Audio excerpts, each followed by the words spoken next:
भारत सरकार किसान और सड़क पर उतरे हुए सारे आंदोलनकारी, बहुत सारा उहापोह चल रहा है।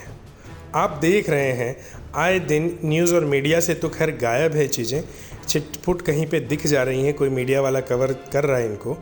सड़क पर किसान आंदोलन कर रहे हैं। बहुत सारी चीज़ें पूरे भारत में बहुत ज़ोर शोर से इन चीज़ों को लेकर के प्रोपगंडा मचाया जा रहा है कि किसानों के हित में ये बिल नहीं आए हैं। और प्रधानमंत्री स्वयं आकर के फेसबुक और ट्विटर के माध्यम से समझाने का प्रयास कर रहे हैं कि ये चीज़ नहीं है।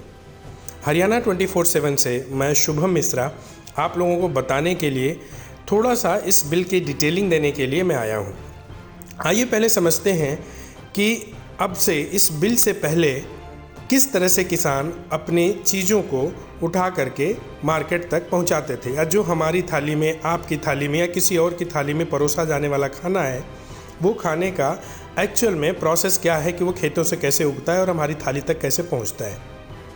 तो ये बहुत पुराना नियम है कि अगर कोई भी किसान जो अनाज उगा रहा है, फल उगा रहा है, सब्जी उगा रहा है, वो सीधे सीधे किसी कस्टमर को नहीं बेच सकता है।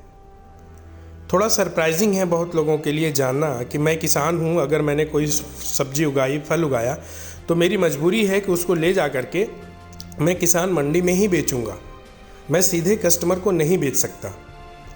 तो इस नियम को सरकार ने ख़त्म कर दिया, सरकार ने इसको लीगलाइज कर दिया। अब आइए इसके फैक्ट के बारे में थोड़ी बात कर लेते हैं। पूरे भारत में लगभग 40,000 आढ़तिये हैं। आढ़तिये वो होते हैं जो किसानों से बल्क में सामान को खरीदते हैं मंडियों के अंदर और उनको उठा करके आगे मार्केट में बेचते हैं। या जैसे मान लीजिए रिलायंस फ्रेश है, या फ्यूचर ग्रुप का बिग बाज़ार है, या कोई और भी कंपनी है जिसको फल खरीदना है, सब्जी खरीदनी है, बड़े क्वांटिटी में दाल खरीदनी है, या टाटा है, तो ये सीधे किसानों के साथ न जा कर के सीधे आढ़तियों से कोऑर्डिनेट करते हैं, सीधे अनाज मंडियों में जाते हैं, सब्जी मंडियों में जाते हैं, फल मंडियों में जाते हैं जो बड़े लेवल की है, और वहाँ से इकट्ठे खरीदते हैं और ख़रीद करके पैकेजिंग करके कस्टमर की थाली तक पहुँचाते हैं। ये सिस्टम है। अब डायरेक्ट अगर रिलायंस चाहे कि वो किसी किसान से जा कर के, या बिग बाज़ार चाहे, या टाटा चाहे, या पतंजलि चाहे कि वो डायरेक्ट किसी किसान से ख़रीद सके माल, तो वो नहीं खरीद सकती थी इस बिल से पहले।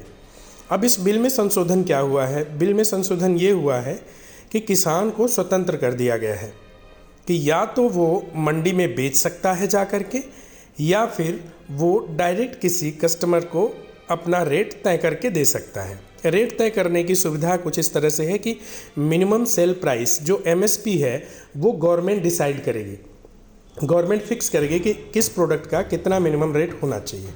उसके ऊपर जो भी उसका खर्चा आ रहा है, जो भी खर्चा आ रहा है किसान को, या जो भी उसको लगता है कि मेरा ये प्रोडक्ट है, मुझे इसका ये रेट रखना चाहिए, तो वो अपना वो रेट रख करके और आगे कस्टमर को बेच सकता है। तो ये सिस्टम है प्रॉपरली जो अभी बिल के बाद आया है। तो एक नज़र में ये चीज़ कहीं से भी किसी भी किसान के लिए अहितकर नहीं साबित हो रही है। अब ज़रा फैक्ट पे हम लोग बात करते हैं। फैक्ट पे बात ये है कि जैसे पूरे भारत में कितने सारे किसान हैं, लगभग 80 करोड़ लोग किसानी से ज़िंदा रहते हैं भारत में, जिनका मेन व्यवसाय किसान है, किसानी है, फल उगाना है, सब्जी उगाना है, अनाज उगाना है और उसको बेचना है। भारत सरकार का ऑफिशियल डेटा कहता है कि इसमें 80% लोगों का कोई रिकॉर्ड नहीं है। 80% लोगों का कुछ भी अपडेट भारत सरकार के पास नहीं है। भारत सरकार क्या बोलती है कि 8.5% हम किसान से खरीदी गई मटेरियल पे चार्ज करते हैं एज ए टैक्स।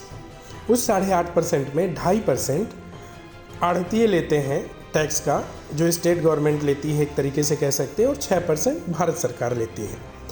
तो अब जैसे मान लीजिए कोई 100 रुपये का अनाज जा कर के मंडी में बेच के आता है, तो उस मंडी में उसका 100 रुपये मतलब 108 रुपये 50 पैसे में वो माल बिकेगा। उसमें 8 रुपये 50 पैसे जो हैं उसमें 2.5% आढ़तिया लेता है, 3% राज्य सरकार लेती है और 3% केंद्र सरकार लेती है। इस तरह से कुछ टैक्स का सिस्टम बना हुआ है। ये लीगलाइज चैनल था। जब भी आप कोई माल बेचने जाते हैं, जब भी आढ़ती आपसे खरीदते हैं, उसके ऊपर प्रॉफिट मार्जिन रख करके कंपनियां अपने अपने हिसाब से अपने कस्टमर को बेचती हैं जो बल्क में खरीदते हैं मटेरियल्स। अब हम लोग बात करते हैं कि जैसे मान लीजिए ये तो पुराना सिस्टम है। अब इसमें 40% मटेरियल इस तरह से यूज़ होता है, 40% मार्केट जो कि ग्रे मार्केट है, या एक तरीके से कहें कि इलीगल मार्केट थी इस बिल से पहले, कि लोग सीधे उठाते थे, अपना काम करते थे और बिल उठा करके किसी को बेच देते थे। कि जैसे मान लीजिए हमने किसान में खेती किया और उठाया, अपना मटेरियल लिया, उठा करके डायरेक्ट किसी अपने साहूकार के पास गया, उठा के बेचा। 1 क्विंटल, 2 क्विंटल, 5 क्विंटल, 10 क्विंटल, छोटे छोटे किसान करते थे। और इसमें जो टैक्सेशन का सिस्टम है कि मंडी में गया ही नहीं अनाज, मंडी में गई नहीं चीज़ें, तो वो सरकार के पास उसका ना टैक्स पहुंच रहा था ना कुछ हो रहा था। इसी की वजह से जब आप देखेंगे कि बहुत सारे क्रॉस बॉर्डर पे हम बात करते हैं स्टेट लेवल पे, तो जैसे दिल्ली से यूपी हो, दिल्ली से हरियाणा हो, दिल्ली से पंजाब हो, या महाराष्ट्र से लगे हुए जो प्रदेश हैं, गोवा है या फिर कर्नाटक है, तो उन बॉर्डर्स के ऊपर बहुत सारे पुलिस वाले खड़े होकर के घूस लेते हैं या बोलते हैं कि इलीगल है, आप सब्जी ऐसे लेके जा सकते, या आप अनाज ऐसे नहीं लेके जा सकते, आपके पास मंडी का सर्टिफिकेट होना ज़रूरी है, या किस कंपनी ने ख़रीदा है वो होना ज़रूरी है। तो इस तरह की चीज़ें होती थी। अब इसको जो है थोड़ा और सिस्टमेटिक तरीके से भारत सरकार ने क्या बोला है कि इस इलीगल चीज़ को हम लीगलाइज कर देते हैं। अब किसान स्वतंत्र हो गया, वो किसी को भी बेच सकता है, यानी कोई भी किसान से खरीद सकता है। तो ये चीज़ जड़ से ही, ये भ्रष्टाचार जो बड़े लेवल पे था, ये जड़ से ही ख़त्म हो गया। तो जो लोग इस भ्रष्टाचार के नेटवर्क से कमा रहे थे, उनकी काली कमाई इमीडिएट बंद हो गई। अब दूसरी तरीके से आते हैं मंडियों के ऊपर। अब किसान के पास जब डायरेक्ट कस्टमर अप्रोच करना शुरू करेगा तो उसे मंडी के थ्रू बेचने की ज़रूरत नहीं है। यहाँ पे हम उन किसानों की बात नहीं कर रहे हैं जो छोटे छोटे लेवल पे अपना काम करें, जिनका 1 क्विंटल सरसों हुआ, 2 क्विंटल चना हुआ और उसको बेचना है तो लोकल किसी साहूकार को बेच देते हैं। अब इसमें पहले होता था कि इकट्ठा, जैसे मान लीजिए एक किसान है, उस किसान ने एक गाड़ी बुक की, 2500, 3000, 5000 रुपये की गाड़ी बुक की, पूरा ट्रक में मटेरियल लोड कराया, लोड करा करके वो मंडी तक गया। अब मंडी के लोग जो रहते थे वो अपना आपस में 100-200 लोग जो भी मंडी में बैठे, उन्होंने एक प्राइस डिसाइड कर लिया कि यार इस प्राइस पे हमको ये माल आज ख़रीदना है। आलू का ये रेट रखते हैं, गेहूँ का ये रेट रखते हैं, चावल का ये रेट रखते हैं। तो जो बेचने गया है ऑलरेडी वो अपनी सब्जी उगा चुका है या फल उगा चुका है, अन्न उगा चुका है, उसके ऊपर उसने इतनी मेहनत की है, कटाई बुनाई सब कुछ करके और फिर पैक करके ले करके माल मंडी तक पहुंच चुका है। ऑलरेडी 4-5 हज़ार रुपये ट्रक वाले को भी दे दिया है, क्योंकि पहले पैसा दे के ही लाता है यहाँ पे। उसके बाद आप मंडी में एक रेट तय करते हैं, जबकि आढ़तिये का कोई रिस्क नहीं है, सारा रिस्क किसान का है। अगर फसल ख़राब हो, कुछ भी हो, तो सब उसको किसान भुगतता है, लेकिन उसकी काली कमाई, गाढ़ी कमाई एक तरीके से कहें तो वो आढ़तिये लोग करते थे। भारत में कुल 40,000 आढ़तिये हैं, सारी मंडियों को मिला दिया जाए तो यही 40,000 लोग पूरे भारत के 80 करोड़ लोगों को कंट्रोल करते हैं कि उनका क्या राशन आ रहा है, क्या नहीं आ रहा है, किस रेट पे लेना है, किस रेट पे देना है। तो अब ये जो काला बाजारी थी, इसको सरकार ने सीधे से ओपन कर दिया। अब आढ़तिये क्या करते थे कि एक रेट तय किया, अब किसान की मजबूरी है कि या तो बेचे या फिर 5,000 रुपये का नुकसान झेले, जो गाँव से या दूर दराज के क्षेत्रों से लाद करके सामान लेके मंडी तक पहुँचाए। और सरकार ने बोला है कि आपको मंडी में ही बेचना है, आप कहीं और बेच भी नहीं सकते। तो इस वजह से उसकी मजबूरी भी है एक तरीके से। तो किसान एक तरीके से आज भी आज़ादी के बाद एक बंधा हुआ महसूस कर रहा था, बंधन में था। अब ये बंधन भारत सरकार ने खोल दिया कि अब आप फ्री हैं, आप चाहे जिसको उसको बेचिए। एक मिनिमम सेल प्राइस भारत सरकार निर्धारित करेगी, वो सेल प्राइस आपको मिलनी है। उससे ऊपर का जो भी प्राइस आपको रखना है अपने प्रॉफिटेबिलिटी के हिसाब से, ये समथिंग लाइक आप प्रोडक्ट मार्केटिंग में समझिए कि जैसे एप्पल है, एप्पल ने अपना एक फ़ोन बनाया, उस फ़ोन के ऊपर एक रेट रखा, अब वो अपने हिसाब से मार्केट में बेच रहा है। लेकिन किसान है, उसने अन्न उगाया, वो उस रेट पे नहीं बेच सकता। ये इस तरह का सिस्टम है। अब इस सरकार ने, भारत सरकार ने ये कर दिया कि आप अपना रेट खुद तय करिए कि भाई आप नहीं ले रहे हो तो दूसरी कंपनी मेरे से इस रेट में बात कर रही है, उसको मैं बेच दूंगा। तो एक तरीके से डायरेक्ट कंज्यूमर को इंटरेक्ट कर सकता है किसान। तीसरा यहाँ पे ये सिस्टम है कि जो किसान नेता थे, उनका और आढ़तियों का और किसानों के बीच में एक अच्छा कम्बिनेशन था और जिससे मोटी कमाई होती थी। तो किसान नेता हमेशा मुद्दा उठाते थे कि किसानों के लिए राहत नहीं मिल देती हैं, किसानों को बंद के रखा हुआ है, किसान अपना रेट नहीं तय कर सकते, किसान अपना बेच नहीं सकते। तो अब उन किसान नेताओं का भी काम ख़त्म हो गया एक तरीके से, क्योंकि किसान को जो चाहिए था वो मिल गया। अब किस बात पे आप सड़क पे उतरोगे? तो अब जो तकलीफ़ है वो किसान नेताओं को भी है, क्योंकि उनका कैरियर आगे ख़त्म होता दिख रहा है। तकलीफ़ है आढ़तियों को है, क्योंकि अब किसान जब फ्री हो जाएगा तो आढ़तियों के कंट्रोल में नहीं रहेगा, प्राइस अपने हिसाब से डिज़ाइन होंगे। और तकलीफ़ फिर उसके बाद किसानों को, बहुत ऐसे किसान हैं जिनको एक्चुअल में इस बिल के बारे में पता नहीं है। उनको अपना काम करना है, किसानी करनी है, अन्न उगाना है, उनको फल उगाना है, सब्जी उगानी, उगा करके बेच देना है। अब जो सबसे बड़ी समस्या ये है कि जैसे मान लीजिए कि जो सब्जियों का मार्केट है या फल का मार्केट है, उसको बहुत दिन तक स्टोर नहीं कर सकते। जैसे आपके खेत में आपने 10 बीघा टमाटर बोया है, अब 10 बीघे टमाटर का एक तरीके से तुड़ाई डेली हो रही है कि 10 क्विंटल टमाटर रोज़ निकल रहा है आपका। तो 10 क्विंटल टमाटर कौन खरीदेगा? कोई कंपनी आपकी टाई अप हो गई तो ठीक, नहीं टाई अप हुआ तो फिर आपको मजबूरी है कि फिर आपको उसी मंडी में जाना है और उसको बेचना है। तो सरकार ने वो रोका नहीं है। सरकार ने बोला है अगर आप चाहें तो आप जाके वहाँ पे बेच सकते हैं, मंडी में बेचिए, या सरकार खुद खरीदेगी उसको, जो एमएसपी सरकार तय करेगी।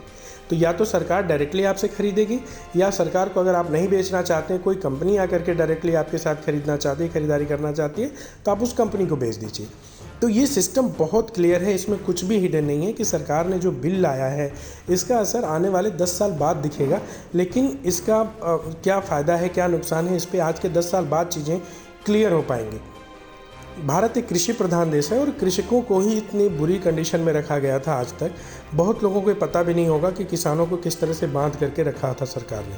अब सरकार ने उनके हाथ खोल दिए हैं, एक तरीके से मार्केट ओपन हो गई है। अब ये हो सकता है इसकी जो नेगेटिव चीज़ें हैं, जैसे मान लीजिए अभी हम बात करते हैं ऑर्गेनिक फूडिंग की, कि ऑर्गेनिक फार्मिंग हो रही है, कोई फूड बना रहा है, कोई ऑर्गेनिक ये बना रहा है, ऑर्गेनिक वो बना रहा है, उसका एक ऑब्वियसली जो नॉर्मल प्रोडक्ट है उसका जो रेट है उससे कई गुना रेट पे वो चीज़ें बिकती हैं। तो उसको कैसे वो बेचेंगे? नॉर्मल रेट, जैसे मान लीजिए आपके एक प्रोडक्ट का, एक गोभी आप खरीदने जाते हैं तो 10 रुपये, 20 रुपये या 50 रुपये किलो है, लेकिन वही ऑर्गेनिक फार्मिंग से गोभी खरीदते हैं तो 150 रुपये किलो, 200 रुपये किलो हो गई। क्योंकि अब वो ऑर्गेनिक फार्मिंग जो कर रहा है वो जा कर के आढ़तियों के सामने कैसे अपना रेट तय करेगा? वो नहीं बेच पाता था, तो डायरेक्ट कस्टमर से बेचता था, ऑनलाइन बेचता था कि मेरा ऑर्गेनिक फूड, अगर आपको चाहिए ऑर्गेनिक फ्रूट चाहिए, ऑर्गेनिक तरीके से चाहिए, तो आप वेबसाइट पे आइए, ऑर्डर करिए, डायरेक्ट कस्टमर को बेचता था। इसके ऊपर भी बहुत सारे केसेस हैं इंडिया में जो कि लॉज हुए थे कि आप डायरेक्ट नहीं बेच सकते कस्टमर्स को, आपको एक मंडी सिस्टम के थ्रू जाना है और आपको टैक्स पे करना है। अब इसके लिए सीधे सीधे मार्केट ओपन हो गई कि अब आप वो चाहे तो ऑर्गेनिक फार्मिंग करके और डायरेक्ट कस्टमर को बेचें। अभी लीगलाइज़ कर दिया सरकार ने, तो इसमें प्रॉब्लम किसानों को कहाँ पे है? नहीं है कहीं पे। एक समस्या आ सकती है कि अब जैसे बड़ी कंपनियां, जैसे रिलायंस जैसी कंपनियां जो हर चीज़ को ख़रीद लेती हैं, पतंजलि जैसी कंपनियां हैं, कि अब ये लोग जैसे आएंगे मार्केट में तो डायरेक्टली किसानों को, कंपटीशन तो बढ़ेगा लेकिन किसानों को ये कब्जा कर सकते हैं कि अभी जैसे हम बोल दिया कि जितना तुमने प्रोडक्ट उगाया है उसको हम पूरा ख़रीद लिए, हमने ये रेट तय किया, तुम्हारा सारा माल हम खरीदेंगे।